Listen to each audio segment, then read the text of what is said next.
ખબરોમાં બન્યા રહેવા માટે બેલ આઇકોન દબાવો અને એબીપી અસ્મિતાને સબસ્ક્રાઇબ કરો. એક દુઃખદ ઘટના બની, શું કહેશો? એટલે આજે અત્યારે એક કહીએ તો આવા કોરોના સંક્રમણમાં પણ એક કોવિડ હોસ્પિટલમાં એક આ ઘટના બની ગઈ.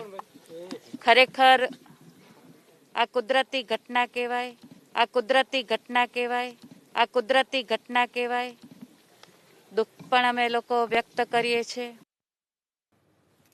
મેયરના દુઃખ વ્યક્ત કરવાથી એ પરિવારોના સ્નેહીજનો પાછા નથી આવવાના જે આગમાં ભૂંજાઈ ગયા. મેયર મેડમ, દર્દીઓના મૃત્યુ કુદરતી આગથી નથી થયા. ગંભીરતા અને સંવેદનશીલતાથી એ સમજો. રાજકોટની હોસ્પિટલમાં આગની ઘટનાને આપ કુદરતી ગણાવી રહ્યા છો, પરંતુ આ આગ કુદરતી કેવી રીતે હોઈ શકે?